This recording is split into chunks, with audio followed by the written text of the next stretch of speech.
Supremo Tribunal Federal concede liberdade a procurador Ângelo Goulart Vilela, preso desde maio no âmbito da Operação Lava Jato. A decisão se estende ao advogado Willer Tomás. Eles estão proibidos de manter contatos com outros investigados e devem ficar em casa à noite. Na volta do recesso judiciário, o plenário do STF confirma fim da exigência de empacotadores em supermercados no Rio de Janeiro e derruba a exigência de funcionários e cerca em estacionamentos de comércios do Estado. Conselho Nacional de Justiça aprova a proposta orçamentária de 220 milhões de reais para 2018. Procurador-Geral da República, Rodrigo Janot, alerta sobre a necessidade de cooperação internacional para que haja combate efetivo à corrupção. Relatório que recomenda a rejeição da denúncia contra o presidente Michel Temer é lido no plenário da Câmara dos Deputados. Essas e outras notícias agora, no Jornal da Justiça.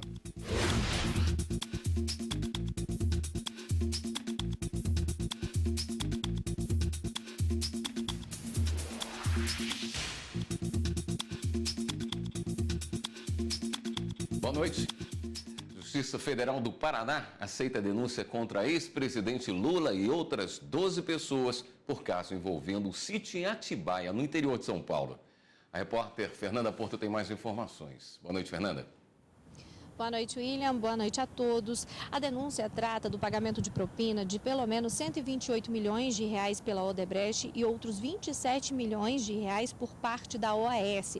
Segundo a denúncia, o ex-presidente da República, Luiz Inácio Lula da Silva, foi beneficiado com parte desse dinheiro por meio de reformas em um sítio em Atibaia, no interior de São Paulo. Em troca, Lula teria ajudado a manter cargos de executivos nas empreiteiras e também na Petrobras, apontado na investigação Lava Jato. A denúncia aponta ainda que Lula teria recebido 150 mil reais do pecuarista José Carlos Bunlai, referente a contrato de aluguel de navio sonda. Ainda na decisão do juiz Sérgio Moro, outras 12 pessoas também foram condenadas. Entre elas, o pecuarista José Carlos Bunlai e o empresário Marcelo Odebrecht. William. Obrigado, Fernanda. A segunda turma do Supremo Tribunal Federal decidiu revogar a prisão do procurador da República suspeito de vender informações sigilosas para o dono da empresa JBS. A decisão foi estendida ao advogado Willer Tomás, que seria o responsável por fazer os pagamentos. O procurador da República, Ângelo Goulart Vilela, foi preso no dia 18 de maio, acusado de repassar informações sigilosas do Ministério Público para o empresário Joesley Batista, dono da JBS. As investigações mostraram que, por meio do procurador, o advogado Willer Tomás teve acesso a documentos e depoimentos sobre a Operação Greenfield, que apurava pagamento de propina de empresas a fundos de pensão em troca de investimentos. O caso foi enviado ao Tribunal Regional Federal da Terceira Região, porque o cargo original do procurador é em São Paulo. Mas a defesa pediu ao Supremo que o caso fosse enviado para o Tribunal Regional Federal da Primeira Região, com sede em Brasília, onde o suposto crime teria sido praticado. Pediu ainda que a prisão fosse revogada. O relator, ministro Edson Fachin, negou os dois pedidos. Afirmo a inexistência de vício na declinação da competência em favor do aludido tribunal. E como consectário desta conclusão, consoante já afirmado em 30 de junho de 2017 nesses autos, fica prejudicada, em meu modo de ver, a análise da insurgência voltada em face das constrições cautelares do ora agravante e de Willer Tomás de Souza, as quais, senhores ministros, atualmente tem por fundamento não o decreto exarado nos autos da ação cautelar 4331, mas sim o fundamento atual da prisão de ambos está na decisão proferida pelo desembargador federal Toru Yamamoto, que entendeu pela necessidade da manutenção da medida extrema. Ele foi acompanhado pelo ministro Celso de Mello. Já o ministro Ricardo Lewandowski abriu divergência, entendendo que a competência no caso é do TRF1 e substituiu a prisão por medidas alternativas. Eu ouso divergir de Vossa Excelência e dizer que este Supremo Tribunal Federal, ou pelo menos este juiz da Corte Máxima do país, não pode fazer vistas grossas a uma ilegalidade que, a seus olhos, se mostra patente.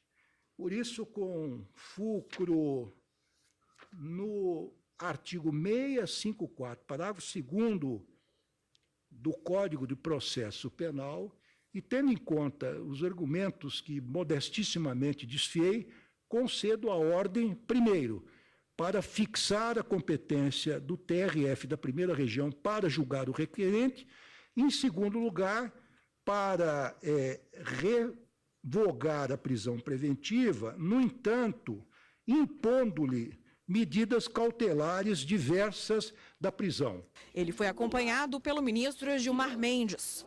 Como o ministro Dias Toffoli não pôde comparecer à sessão, o julgamento ficou empatado. Os ministros decidiram, então, pela solução mais favorável ao réu, no caso, a revogação da prisão. A decisão foi estendida ao advogado Willer Tomás, acusado de ter pago R$50 mil por mês ao procurador da República em troca das informações. E a primeira turma do STF acelerou o julgamento de vários habeas corpus. Um deles discutiu o caso de José Itamar de Lima Montenegro Júnior, que, segundo a denúncia, assassinou a mulher com um tiro no rosto no estado da Paraíba em 2014. Ele foi denunciado por homicídio qualificado e preso preventivamente. O caso ainda vai à júri popular. O Ministério Público Federal alegou que houve excesso de linguagem na sentença de pronúncia do juiz, que disse claramente que o réu matou a mulher. O relator no STF, ministro Marco Aurélio, lembrou que isso está na denúncia e que há indícios razoáveis da autoria dele no assassinato, mas entendeu que o réu deveria permanecer solto. Os outros ministros discordaram e não aceitaram o habeas corpus. Outro caso analisado pela primeira turma foi o habeas corpus de Maicon Peterson Gomes de Oliveira, condenado a 5 anos e 6 meses de reclusão por tráfico de drogas. Ele foi preso com pouco mais de 2 gramas de crack. A defesa pediu a redução da pena ao mínimo legal, que é de 5 anos. O ministro Marco Aurélio, também relator do caso, concordou e sugeriu que a pena fosse cumprida no regime semiaberto. Os outros ministros concordaram com o regime, mas votaram pelo cumprimento da pena base de 5 anos e 6 meses.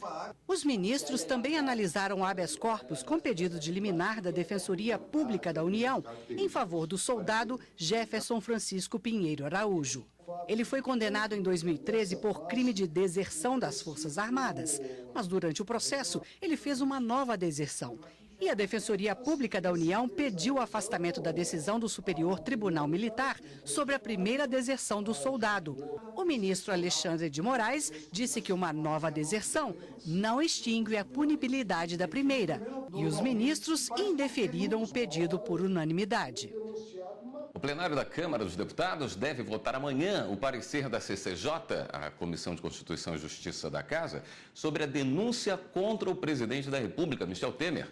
Guilherme Menezes tem mais informações. Guilherme, boa noite. Boa noite, William. Boa noite a todos. Para votar a denúncia, a Câmara precisa cumprir 3 formalidades exigidas pela lei. A primeira delas é a leitura do parecer da CCJ no plenário da Casa. Como se sabe, esse parecer da Comissão de Constituição e Justiça recomenda o arquivamento do processo contra Temer pelo suposto crime de corrupção passiva. Menos de 100 deputados estavam em plenário para a leitura feita pela segunda secretária da Câmara, deputada Mariana Carvalho. A principal alegação do texto é a de que a denúncia se apoia apenas na gravação feita por Joesley Batista, o dono da JBS.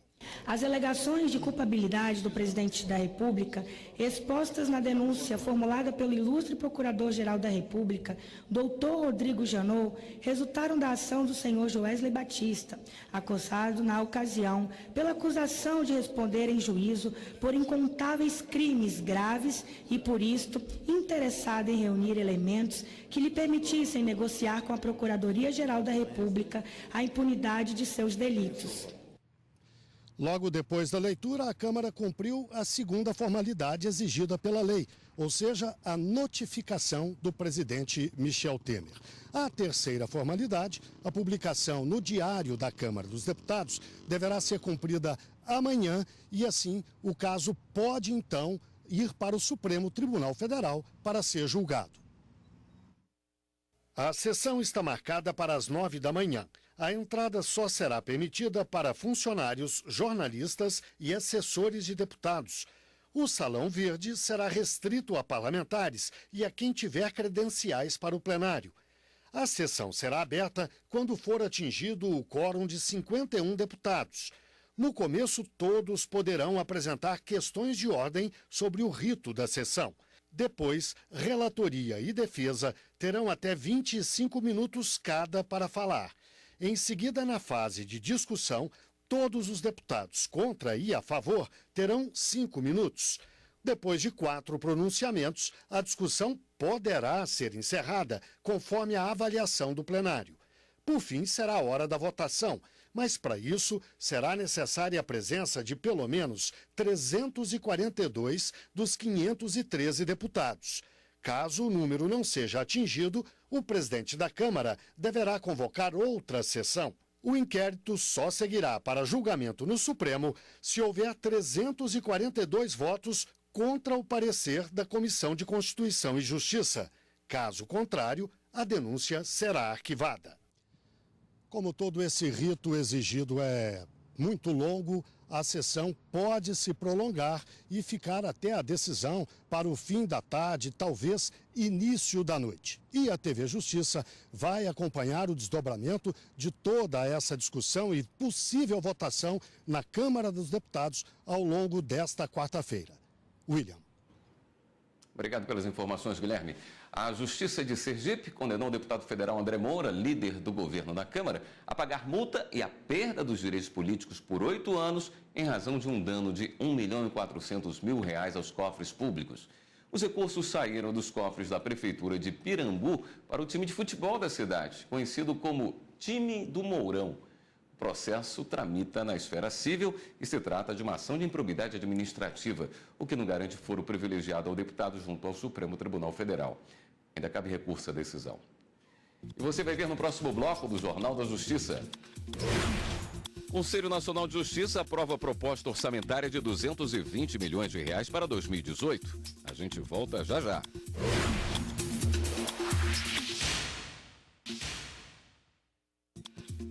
O Conselho Nacional de Justiça reabriu o calendário de julgamentos deste ano. 80 itens estavam na pauta, entre eles consultas, pedidos de providência e recursos administrativos. A presidente do CNJ e STF, ministra Carmen Lúcia, iniciou a sessão com informações sobre a proposta orçamentária do Conselho Nacional de Justiça para 2018. Para a elaboração dessa proposta, foram ouvidos todos os coordenadores de ação orçamentária no Conselho Nacional de Justiça. Foram mantidos no mesmo patamar de 2017 os valores referentes à atividade fim deste Conselho, correição, pesquisas, projetos, além das atividades inerentes aos nossos julgamentos, à nossa atividade específica. O primeiro caso julgado foi o recurso administrativo do Estado do Maranhão contra a decisão de anular notas para o cargo de juiz auxiliar e indicação de nova lista tríplice. O relator, conselheiro Arnaldo Rosepian, votou pela negação do pedido, por não ver ilegalidade no processo. Voto seguido pelos demais conselheiros. Também foi julgado o caso de nomeação de parente de titular de cartório no Paraná para vaga administrativa. O procedimento de controle pedia anulação da nomeação por se caracterizar nepotismo com base na Constituição Federal. O relator, o conselheiro Carlos Levanhag, observou que não há lei proibindo a contratação de parentes em cartórios. Seguindo o entendimento do relator, o conselheiro João Otávio de Noronha reforçou que não existem regras específicas para a realização de concurso para apenas uma vaga. Com base no princípio da moralidade e constitucionalidade, a conselheira Maria Tereza Willer abriu divergência e foi seguida pela presidente do CNJ, ministra Carmen Lúcia. Por maioria de votos, foi mantida a nomeação. Outro processo semelhante também do Paraná foi julgado. Com o falecimento do titular do cartório no município de São Mateus do Sul, foi nomeada a esposa para assumir a vaga deixada pelo marido. Na falta de regras para substituição em cartório e realização de concurso público, os conselheiros mantiveram a nomeação. Na primeira sessão plenária após o recesso forense, os ministros do Supremo Tribunal Federal declararam inconstitucionais 2 leis do Estado do Rio de Janeiro. Uma das leis obrigava donos de estabelecimentos comerciais no estado do Rio de Janeiro a manter seguranças em estacionamentos gratuitos voltados aos clientes. Para o relator do caso, o ministro Luiz Roberto Barroso, a norma é inconstitucional porque obrigar o comércio a contratar funcionários impacta nos preços e interfere na livre iniciativa. Além disso, cabe à União e não aos estados legislar sobre direito civil e do trabalho. Claramente, a lei traz uma obrigação de contratação e uma proibição de terceirização. Você não pode nem contratar um vigilante para fiscalizar o estacionamento. Quer dizer, nem mesmo quem defende a distinção entre terceirização de atividade fim ou de atividade meio haveria de entender que manter o estacionamento seja atividade fim. Portanto, eu estou nessa parte, presidente, considerando a lei inconstitucional porque penso que ela interfere com o tema afeto ao direito do trabalho, ao vedar a possibilidade de terceirização desta atividade. A imposição de contratação de empregados é efetivamente tem como escopo inviabilizar essa automação sem qualquer, digamos assim, sem qualquer vantagem para a livre iniciativa, porque, pelo contrário, vai se criar uma folha de pagamento com empregados, com tributos, etc. Então, no meu modo de ver, sob o ângulo material, viola esse princípio da livre iniciativa. Esta lei é de 1990. E o tanto que mudou a realidade, inclusive o que a tecnologia nos oferece, porque em 90 isto teria uma conotação. Em 2017 é outro mundo que nós vivemos. A outra lei do Rio de Janeiro, declarada inconstitucional, obrigava os supermercados do estado a contratar pelo menos um empacotador para cada caixa para guardar as compras dos clientes. Para a maioria dos ministros, não cabe ao estado decidir se o supermercado vai fornecer ou não o serviço de empacotamento. Quem vai decidir se vai ter empacotador ou não vai ter empacotador é um mercado de livre concorrência. Se há demanda por empacotador, o concorrente vai colocar empacotador. Em muitos países, há mercados que se notabilizam exatamente por não ter, nem oferecer pacote, para que você junte o produto e coloque em caixas, né, evitando uma sobreoneração decorrente do pacote formal e tudo mais. Na verdade, passa a ser mais uma iniciativa, né, amiga do meio ambiente, que não vai gerar plásticos e coisas do tipo. Em Londres, em todos os supermercados que entrei, há caixas alternativas onde não há presença humana. Evidentemente que impor a presença de funcionários, modificando, digamos assim, a estratégia operacional de um estabelecimento que vai optar por um mecanismo muito mais célere, em que o próprio consumidor empacota as suas compras e paga a conta imediatamente na máquina, é algo que efetivamente viola essa liberdade de exercício da atividade comercial livre. Todo serviço tem um custo e, evidentemente, esse custo é transferido para o usuário do serviço, ante o fato de a iniciativa privada estar sujeita à morte civil, que é a insolvência. Deve ter havido um muito bom propósito por parte do legislador, no sentido de uma proteção ao emprego, à possibilidade de empregabilidade, mas considero que também aqui, como na ação antes julgada, atuou-se contrariamente à Constituição. O Tribunal Superior do Trabalho também retomou as atividades nesta terça-feira. A abertura do semestre judiciário na Corte Trabalhista foi realizada durante sessão extraordinária do órgão especial.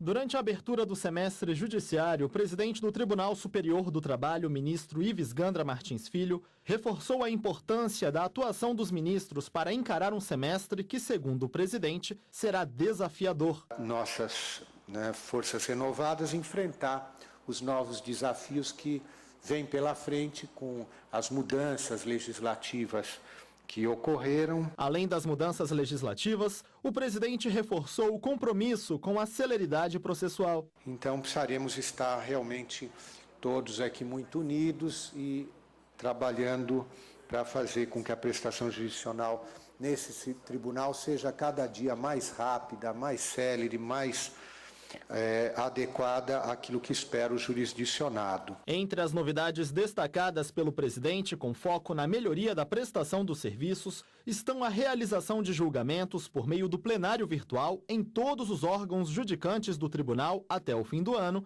e a implantação do processo judicial eletrônico, que neste mês será estendido aos processos de competência originária da presidência, do órgão especial, da seção especializada em dissídios coletivos e da Corregedoria Geral da Justiça do Trabalho. Significa que, até o final do ano, 100% da Justiça do Trabalho vai estar realmente no PJE.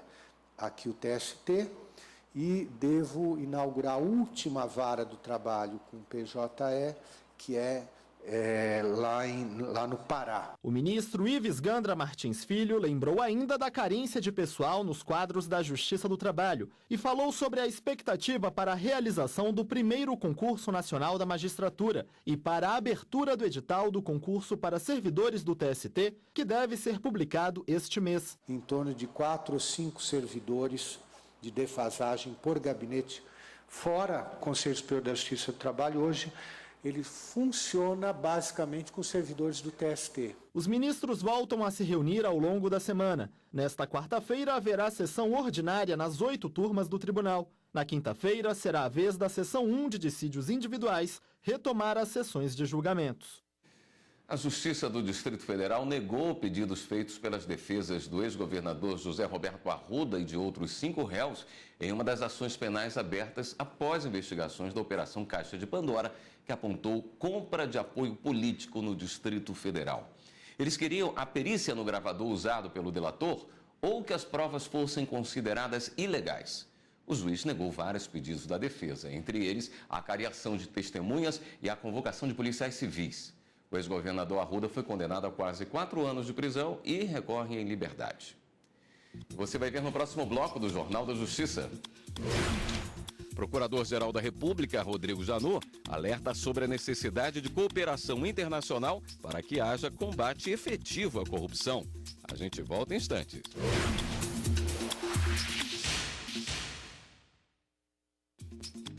O Procurador-Geral da República, Rodrigo Janot, alertou sobre a necessidade de cooperação entre países para que haja um combate efetivo à corrupção. O apoio de procuradores de outros países, como Argentina, Espanha, Suíça, por exemplo, para aprofundar as investigações da Operação Lava Jato, voltou a ser defendido pelo Procurador-Geral da República, Rodrigo Janot, que conversou com jornalistas após a reunião do Conselho Superior do Ministério Público Federal.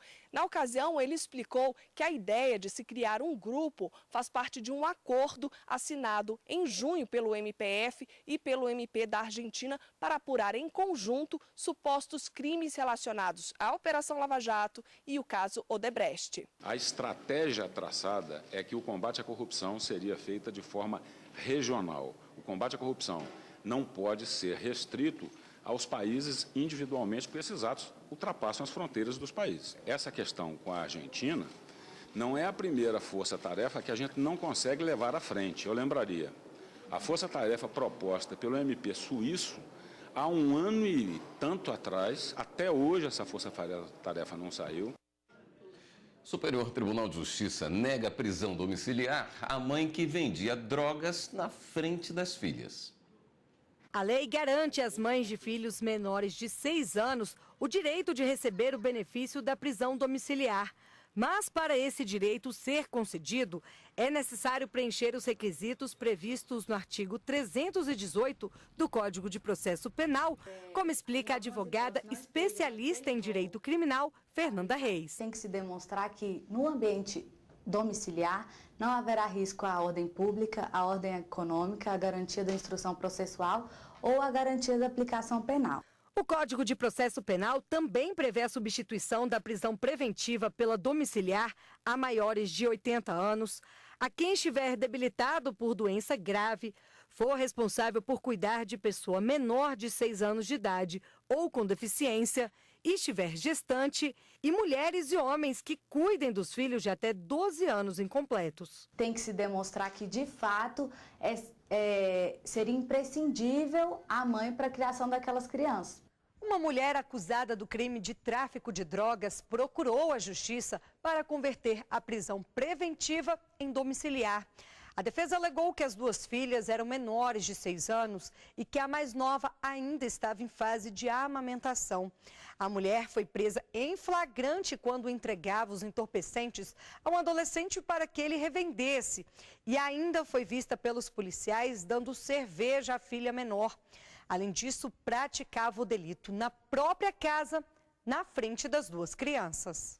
A defesa chegou a apresentar declaração da pediatra da filha mais nova, de 11 meses, afirmando a importância de manter a amamentação. O Tribunal de Justiça de Santa Catarina, no entanto, negou o pedido por considerar que a menor já estaria adaptada à alimentação sólida ou líquida. No STJ, a ministra Laurita Vaz também negou o recurso. Ela considerou que a simples existência de filhos menores não dá o direito automático à prisão domiciliar. O Jornal da Justiça fica por aqui. Outras notícias do Judiciário você acompanha amanhã, 13h, no Jornal da Justiça, primeira edição. Uma boa noite para você e continue aqui na TV Justiça.